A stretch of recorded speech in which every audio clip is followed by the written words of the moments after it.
Olá, boa noite a você. Este é o Jornal da Record. Suíça autoriza que 82 milhões de reais bloqueados nas contas de Paulo Maluf sejam devolvidos ao Brasil. Julgamento para que Robinho cumpra a pena por estupro coletivo aqui no Brasil começa nesta quarta-feira. O Jornal da Record já está no ar.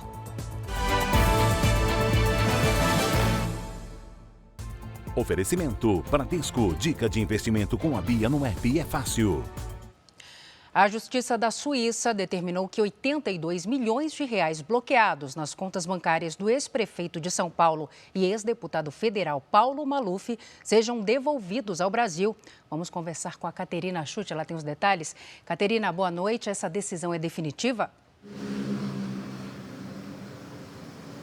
É sim, Salsi. Muito boa noite para você e também para todos que nos acompanham. Olha, segundo a Advocacia Geral da União, a decisão tomada pela Suprema Corte Suíça não cabe recurso. Por isso, a AGU espera que a quantia seja enviada ao Brasil em breve. A devolução dos recursos foi determinada por causa da condenação de Maluf por desvios de recursos nos anos 1990, época em que ele era prefeito de São Paulo. O político foi acusado de usar contas no exterior para lavar dinheiro público. A defesa de Maluf chegou a recorrer do caso, mas o Supremo Tribunal Federal suíço acatou os argumentos apresentados pelas autoridades brasileiras. Já a defesa de Paulo Maluf ainda não se pronunciou, Salsi. Obrigada, Caterina. O Supremo Tribunal Federal homologou a delação premiada do ex-policial militar Rony Lessa, preso pelo assassinato da vereadora Marielle Franco e do motorista Anderson Gomes, em 2018. O crime é investigado pelo STF porque um dos suspeitos tem foro privilegiado. Para o ministro da Justiça, Ricardo Lewandowski, o caso está prestes a ser esclarecido.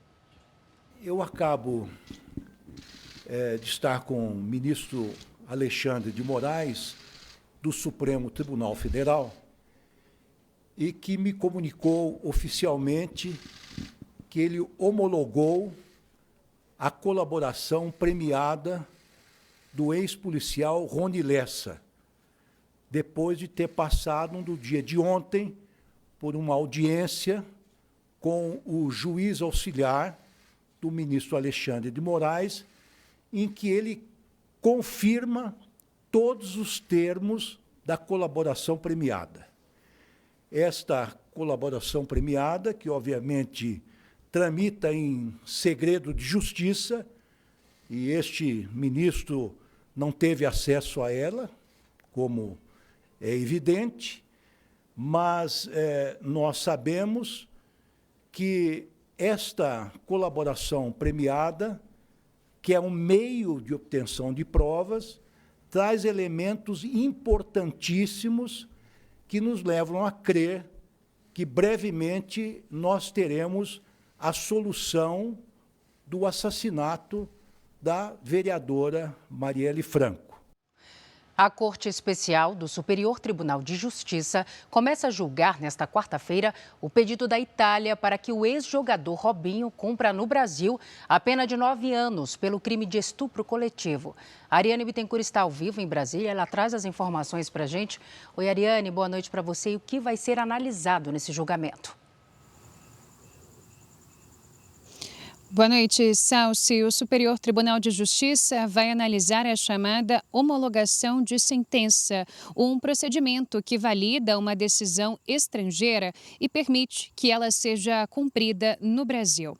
Vale destacar, no entanto, que não será julgada novamente a acusação contra Robinho, ou seja, o caso não terá nova avaliação de provas ou relatos. Será decidido somente se Robinho irá cumprir ou não no Brasil a pena imposta no exterior. Na Itália, Robinho foi condenado por violência sexual em grupo contra uma mulher albanesa. O caso aconteceu em 2013, quando ele era um dos principais jogadores do Milan e foi julgado em última instância na Itália em 2022. Em entrevista à Record, Robinho negou as acusações e disse que é inocente. Salsi. Obrigada pelos detalhes, Ariane. Pesquisa sobre a intenção de votos para a Prefeitura de São Paulo mostra Ricardo Nunes, atual prefeito, na frente da disputa tanto no primeiro quanto no segundo turno. O levantamento é do Instituto Paraná Pesquisas. No primeiro cenário da pesquisa estimulada, em que uma lista de nomes é apresentada ao eleitor, o prefeito Ricardo Nunes, do MDB, tem 32% das intenções de voto. Guilherme Boulos, do PSOL, aparece em segundo, com 30,1%. Considerando a margem de erro de 2,7 pontos percentuais para mais ou para menos, Boulos e Nunes estão tecnicamente empatados. Tabata Amaral, do PSB, tem 9,6% das intenções de voto. Marina Helena, do Novo, aparece em quarto, com 5,9%. Kim Kataguiri, do União Brasil, tem 5,7% das intenções de voto. Altino, do PSTU, tem 1%. Não sabem ou não responderam, 6,1%. Votos em branco, nulos ou em nenhum dos nomes listados somam 9,6%. Em outro cenário da pesquisa estimulada, sem o nome de Kim Kataguiri, o prefeito Ricardo Nunes aparece com 34,3% das intenções de voto. Guilherme Boulos, na sequência, tem 30,6% das intenções, em novo empate técnico, se considerada a margem de erro.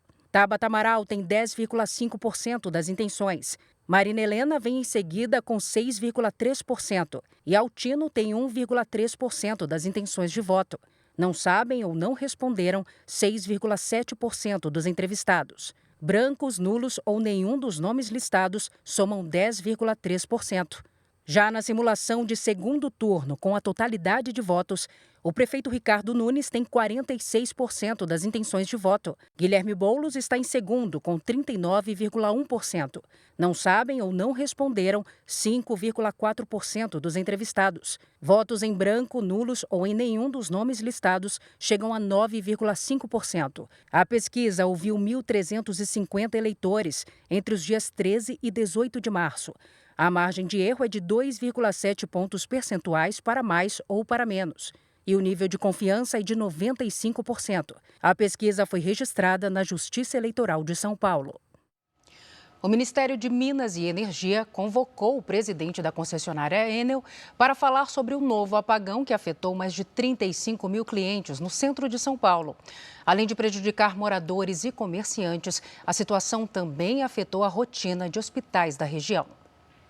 Por causa do apagão, o Anderson viu o lucro da sorveteria derreter. Mais de 50 potes de sorvete foram para o ralo. Então a gente contabiliza aí pelo menos uns R$5.000. Esse prejuízo ele tem que ser compartilhado, né? Não adianta eu ficar pagando uma conta de energia de R$1.800, né? E a Enel só obter o lucro, a vantagem, né? Aqui neste açougue, na região central de São Paulo, a energia ainda não havia voltado na manhã desta terça-feira. O prejuízo foi grande para o proprietário. Ele precisou jogar fora mais de 400 quilos de carne. Situação crítica também nos hospitais da região. Na Santa Casa, desde ontem, o atendimento foi suspenso por causa da falta de luz. A Rosineide veio de Osasco para uma sessão de quimioterapia e teve que voltar para casa sem receber tratamento. Falaram que não tinha energia e estava fechado, né? Porque quanto mais atrasa, mais é mais difícil. Você tem que tomar medicação e tem que fazer quimioterapia regularmente, entendeu? Apenas o setor de emergência seguia com abastecimento de geradores. Nessa unidade do Instituto do Câncer, 30 cirurgias foram canceladas. Mais de 500 pacientes de radioterapia e 140 de quimioterapia não puderam realizar os procedimentos.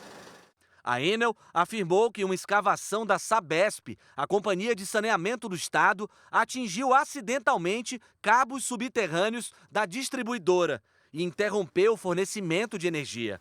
A Sabesp afirma que o apagão não tem relação com a obra. Hoje, o ministro de Minas e Energia, Alexandre Silveira, convocou o presidente da Enel para prestar esclarecimentos. A concessionária não se manifestou sobre essa convocação. Os problemas com falta de energia têm sido recorrentes em São Paulo.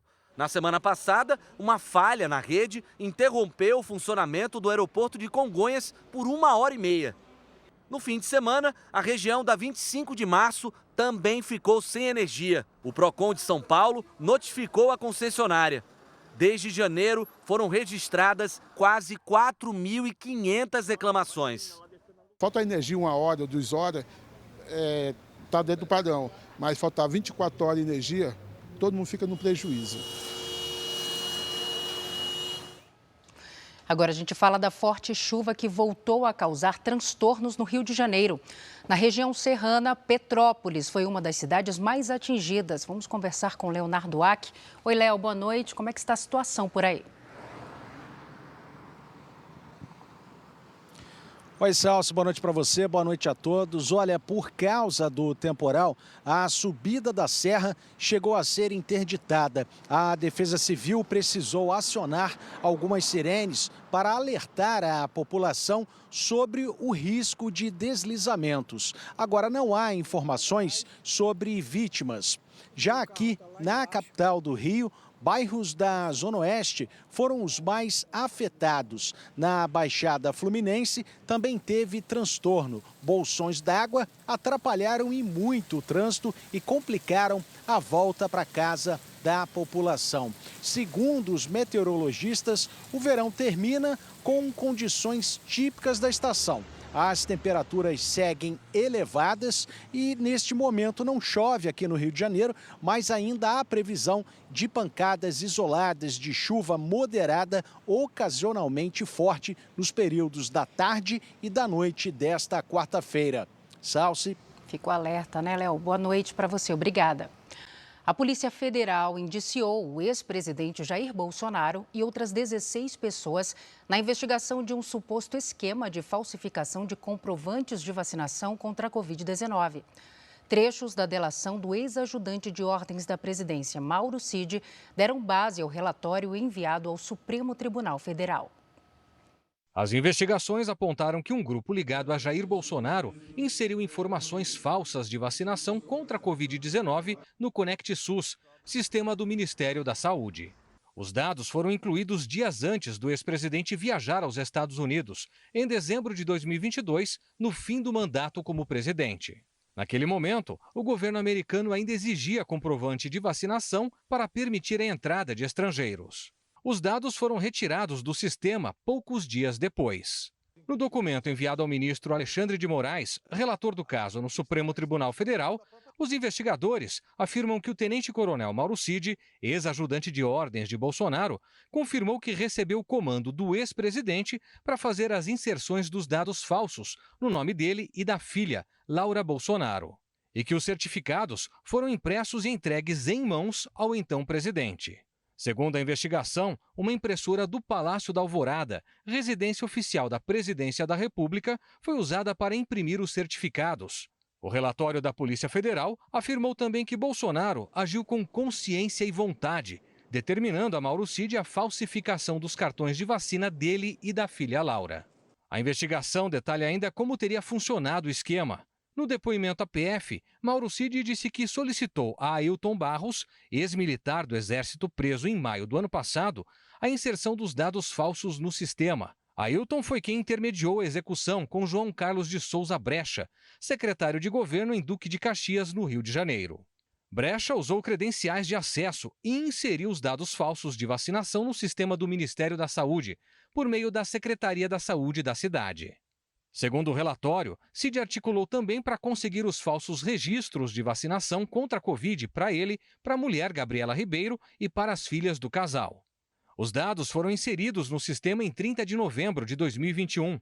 No mesmo dia, Ailton Barros encaminhou uma mensagem de áudio para Cid, que foi transcrita na investigação com informações distorcidas para dificultar a identificação de que se tratava de Gabriela.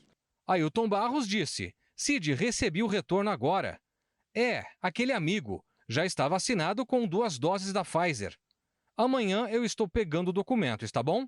Com base no documento, os investigadores pedem que Bolsonaro seja denunciado por associação criminosa e inserção de dados falsos em sistema de informações.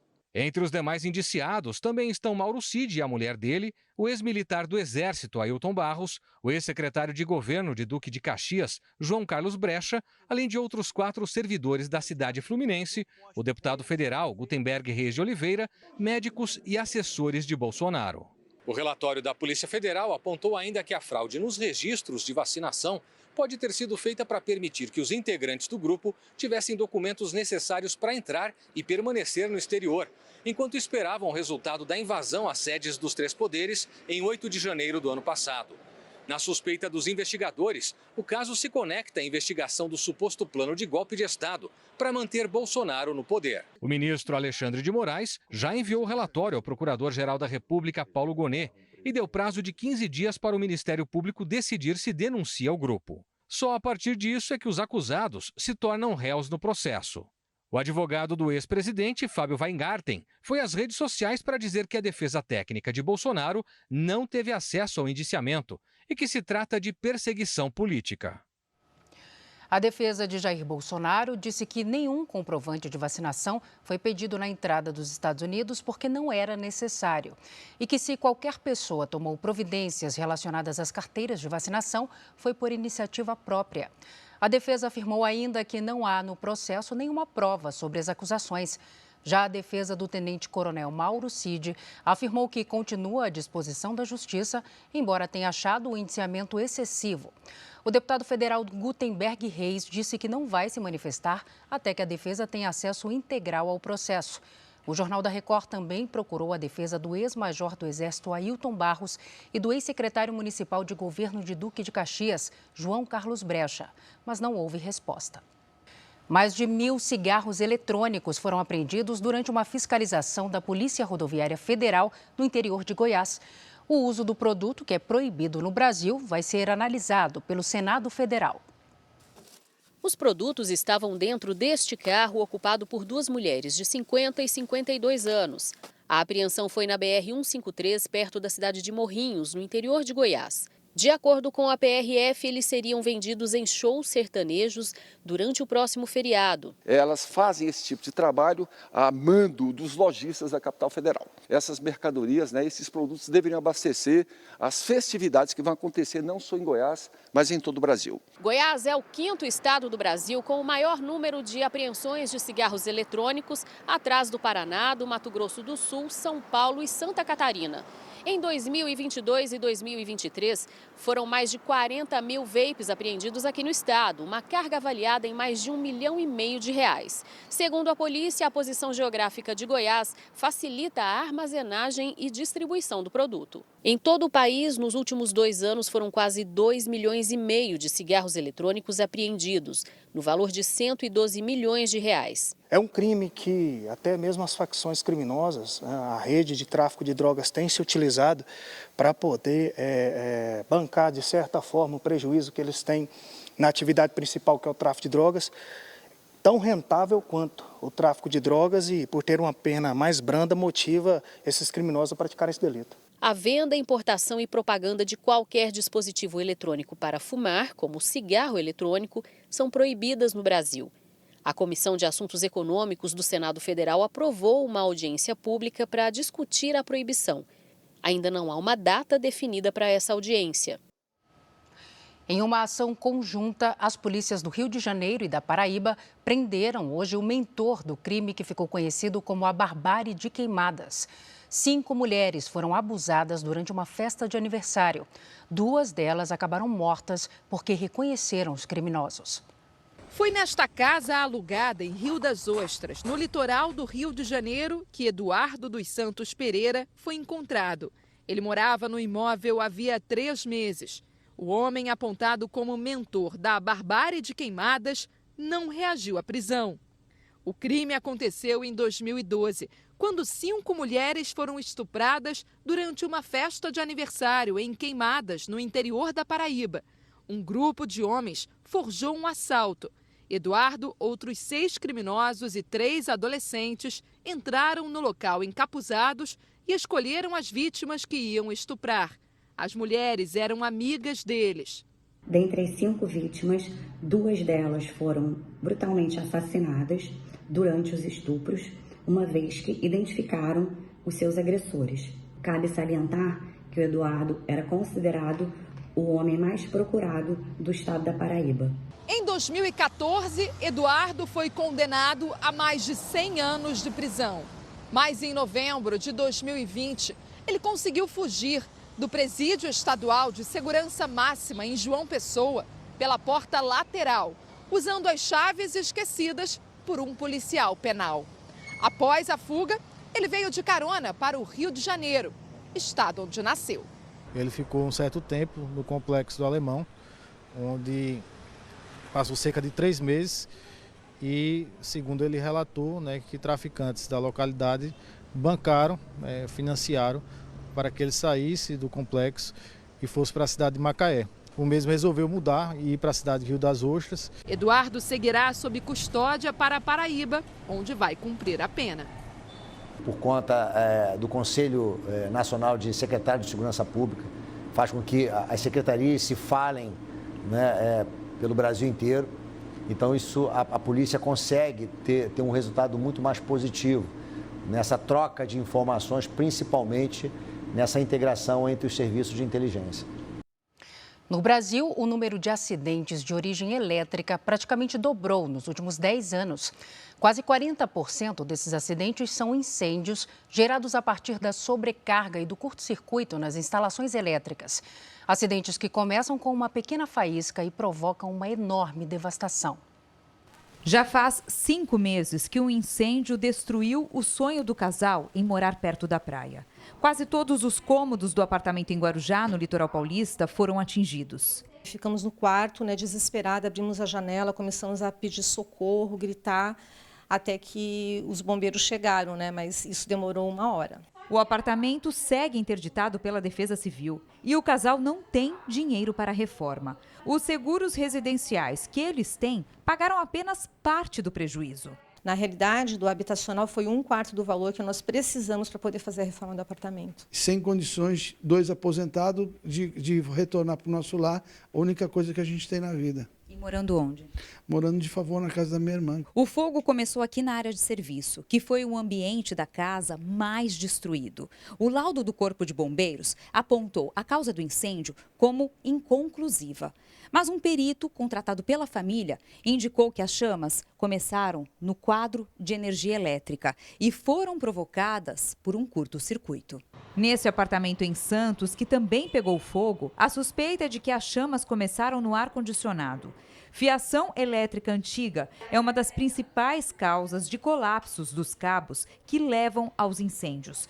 Quando o fio recebe uma corrente elétrica mais forte do que suporta, simplesmente derrete.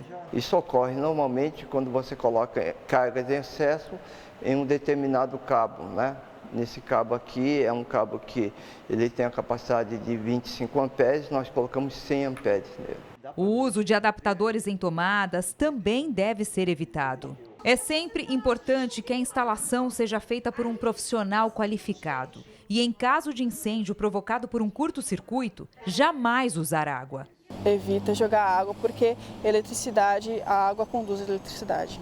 Pode piorar, então pode causar outros acidentes.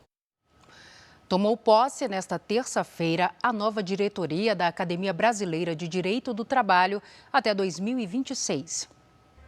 O evento foi realizado na sede do Tribunal Superior do Trabalho, em Brasília. O doutor em Direito Luiz Carlos Amorim Robortella deixou a presidência da Academia Brasileira do Direito do Trabalho após 2 anos. Quem assume a vaga dele é o ministro do TST, Alexandre Agra Belmonte. A academia reúne 100 membros em diversos estados que estudam o aperfeiçoamento da legislação trabalhista. A academia ela acaba sendo uma produtora de ideias.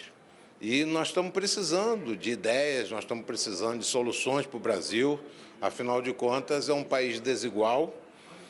É um país onde nós precisamos concretizar a educação e só com educação é que nós vamos conseguir gerar oportunidades. Vitor Paulo e Adriana Guerra, representantes institucionais da Igreja Universal, prestigiaram o evento que contou com a palestra do ministro aposentado da Suprema Corte, Carlos Aires Brito. Ele destacou a importância da justiça do trabalho. Aqui na Constituição, a Justiça do Trabalho está a serviço de um dos mais eminentes conteúdos do princípio da democracia, que é a inclusão social. A porta de saída para tantos problemas. O perigo mora ao lado, mas a solução também mora ao lado. É essa Constituição de 1988, que nos torna rigorosamente um povo juridicamente primeiro-mundista. Ainda nesta terça-feira, em comemoração aos 30 anos de magistratura do novo presidente da Academia Brasileira do Direito do Trabalho, foi lançada a obra Dano Extra Patrimonial e outros estudos. O trabalho mostra a dedicação do ministro Agra Belmonte na magistratura e detalha os temas mais marcantes da carreira. O governo federal e parlamentares chegaram a um acordo para avançar com a proposta de emenda à Constituição que altera as regras de tributação de igrejas e templos religiosos.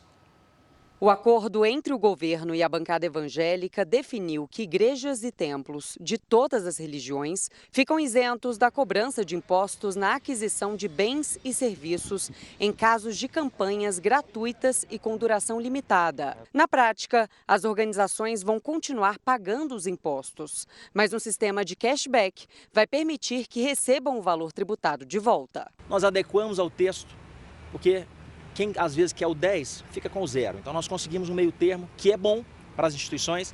Essa é a PEC que nós chamamos a PEC da Justiça, que vai favorecer os orfanatos, as creches, as entidades sem fins lucrativos, hospitais, comunidades terapêuticas, escolas. A regulamentação da medida será feita por projeto de lei complementar. Depois da proposta de emenda à Constituição, será aprovada na Câmara e no Senado. Na próxima semana, a proposta deve ser votada pelos deputados. O ministro das Relações Institucionais, Alexandre Padilha, tratou do acordo com o presidente do Senado, Rodrigo Pacheco. Sem qualquer tipo de preconceito, sem qualquer tipo de perseguição, reconhecendo do ponto de vista tributário aquilo que são ações de acolhimento da comunidade, mobilizações e campanhas para as ações de acolhimento nas comunidades religiosas de todas as religiões. A PEC preocupava a equipe econômica do governo, que segue na busca de aumentar a arrecadação. O Planalto vê nesse acordo uma oportunidade de melhorar a popularidade do governo. Eu acho que essa medida é importantíssima para mostrar ao Brasil de que esse governo não é contra as igrejas. Não importa se sejam católicas, espíritas, evangélicas, se seja um templo muçulmano ou uma sinagoga judaica. Todos estão sendo contemplados. Condenado por estupro, o jogador Daniel Alves entrou com um pedido de liberdade provisória na Justiça espanhola. A defesa garante que, se o benefício for concedido, o brasileiro não vai tentar fugir do país. A audiência foi a portas fechadas e Daniel Alves participou por videoconferência. Na saída do tribunal, a advogada afirmou que o brasileiro garantiu para o júri que não vai fugir e reforçou que a residência dele fica em Barcelona. Ele acredita na justiça e vai aguardar a decisão final, afirmou Inês Guardiola. Até que se resolva o procedimento. A defesa do jogador pede a liberdade provisória até que a análise de todos os recursos seja concluída. Daniel Alves, que já recorreu da sentença de estupro, também entregaria os passaportes brasileiro e espanhol e se apresentaria periodicamente à justiça. Inês Guardiola sugeriu ainda o pagamento de uma fiança de R$270 mil. Já a advogada de acusação questiona o pedido. Para Esther Garcia, após a condenação, o risco de fuga ficou ainda maior. Para mim, o risco agora é maior. Os 5 pedidos anteriores para responder ao processo em liberdade foram negados pela Justiça. O resultado sobre o pedido de liberdade de Daniel Alves deve sair nos próximos dias. O Ministério Público também recorreu da decisão do tribunal, que era o aumento da pena em regime fechado. O pedido inicial da promotoria foi de 9 anos de prisão. O fato questionado no recurso é que a indenização de R$800 mil paga à vítima não deveria servir para atenuar a punição. Daniel Alves foi condenado por estuprar uma jovem em uma boate em Barcelona em dezembro de 2022. A pena é de 4 anos e meio de prisão e mais 5 anos em liberdade condicional. A Coreia do Norte realizou exercícios militares durante a visita do chefe da diplomacia dos Estados Unidos ao país vizinho, a Coreia do Sul. Os detalhes agora com a correspondente Silvia Kikuchi. Boa tarde, Silvia. Olá, Salsi. Boa noite a todos aí no Brasil. O próprio ditador norte-coreano Kim Jong-un supervisionou a atividade. As manobras foram realizadas no momento em que a Coreia do Sul recebe a visita do secretário de Estado americano Antony Blinken e depois que os governos de Washington e Seul concluíram exercícios militares em conjunto. O regime norte-coreano informou que conseguiu testar a capacidade dos lançadores de foguete na segunda-feira. Já o ministro da Defesa da Coreia do Sul disse que se houver disparos de mísseis contra Seul, seria revidado com fortes ataques retaliatórios. Salce. Obrigada, Silvia. Nos Estados Unidos, o Spring Break, ou feriado da primavera, sofreu diversas restrições depois que um tiroteio deixou 2 pessoas mortas no ano passado. Autoridades tentam impedir que a festa a céu aberto volte a causar tumultos. O Spring Break acabou, diz a propaganda divulgada pela Prefeitura de Miami. As chamadas férias de primavera no extremo sul da Flórida sempre foram intensas. Milhares de estudantes invadiam a cidade, trazendo caos para o trânsito e para as praias, além de muita bebida e drogas. Um cenário tão emblemático que virou filme. Mas no ano passado, um tiroteio durante a festa deixou 2 mortos. Esse ano, a imagem é outra, tanto na avenida mais turística de Miami Beach, a Ocean Drive, quanto na orla. É que as autoridades mudaram as regras radicalmente para evitar a bebedeira e a música alta que toma conta da região. Provavelmente vamos mudar de lugar, talvez Atlanta. Não é tão divertido se você não consegue aproveitar ao máximo toda Miami, afirma este turista. Estacionamentos à beira-mar foram fechados ou com preços que chegam a $100, ou seja, R$500. Agora, calçadas estão livres de mesas e cadeiras, já que os restaurantes só podem atender dentro dos estabelecimentos. Mesmo assim, a festa pode acabar cedo. Bares e lojas que vendem bebida alcoólica vão fechar as portas às 8 da noite. E o horário de acesso à praia, o cartão postal de Miami, também mudou. Encerra às 6 da tarde, 4 horas mais cedo do que de costume. Só em março do ano passado, quase 500 pessoas foram presas na praia de Miami e mais de 100 armas apreendidas. Esse ano, o policiamento ganhou reforço, além de pontos de checagem onde qualquer pessoa pode ser revistada. Comerciantes alegam que a mudança deve afetar o faturamento. Agora temos muita segurança e não temos clientes. Concordo com a segurança, mas acho que foram longe demais, diz a gerente de um restaurante. Ainda na Flórida, a cidade de Orlando também espera um aumento de 60% no número de turistas durante o Spring Break. Em Miami, as novas regras de segurança valem para todo o mês de março. Autoridades ainda não confirmaram se elas serão retomadas no ano que vem, o que pode depender do comportamento dos turistas. Na Espanha, um cão-robô agora é o novo ajudante da polícia da cidade de Málaga. O protótipo atraiu olhares curiosos das pessoas que passavam pelo centro comercial.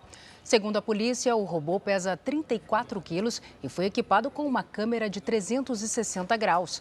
Ele é capaz de detectar infrações de trânsito e de reconhecer atos de vandalismo. Este foi o Jornal da Record. Ouça essa e as outras edições dos boletins JR 24 horas, agora também nas plataformas de áudio. Você fica agora com o Fala Que Eu Te Escuto. Boa noite para você, cuide-se. Tchau.